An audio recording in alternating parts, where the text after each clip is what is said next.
আমি আপনাদেরকে দেখানোর চেষ্টা করছি, এটা ইতালির বড়, আমি যে শহরে আছি এই শহরে একটা গোল চক্কর দেখতে পারতেছেন। ওই যে গোল চক্করটা, এখানে দেন শতে শতে গাড়ি যে আসতেছে, এই যে গাড়ি আসতেছে, দাঁড়াইতেছে, যাইতেছে, কোনো একটা গাড়ির কোনো শব্দ নাই। দেখেন দেখেন কোনো শব্দ আসেনি, দেখছেন? ওই যাইতেছে। কার কখন যাওয়ার দরকার এরা ভালোই জানে কোন দিকে যাইব।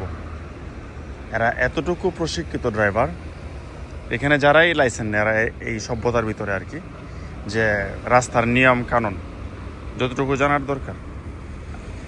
আর এই জন্য অনেকে 3-4 বছর 2 বছর পরে মানুষ, এই দেখেন কতগুলো গাড়ি আসতেছে, দেখেন এই যে আসতেছে দাঁড়াইতেছে, আসতেছে দাঁড়াইতেছে। যার দাঁড়ানোর নিয়ম সে দাঁড়াইব, যে যাওয়ার নিয়ম সে যাইব। এই দেখেন ওই যে ওই পাশে বাস আসতেছে, বড় বাস, ওই দেন দাঁড়ায় রয়েছে বড় বাসটা, সেও দাঁড়ায় রয়েছে। নিয়ম অনুযায়ী কার কোন দিকে যাওয়ার দরকার যাইব। এখন তো গাড়ি একটু কম, বিকালবেলা এখানে গাড়ি থাকে প্রচুর, গাড়ি প্রচুর, একেবারে এই পিঁপড়ার লাগান পুরা গুলচক্করে গাড়িতে ভর্তি থাকে বিকালে।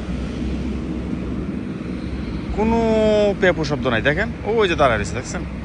দাঁড়ায় রয়েছে, যাইতেছে। যার নিয়ম যেদিকে যাওয়া দরকার সে যাইব, কোনো পেতপুত ছাড়াই, চিলাচিলি ছাড়াই, একদম নিরিবিলি। ওই দেখেন কতগুলো গাড়ি দাঁড়ায় রয়েছে, দেখেন দেখছেন কতগুলো, কোনো শব্দ নাই। দেখেন কতগুলো গাড়ি, কোনো শব্দ নাই, এত শৃঙ্খল না। তোকে আল্লাহ হাফেজ, আসসালামু আলাইকুম রহমতুল্লাহ।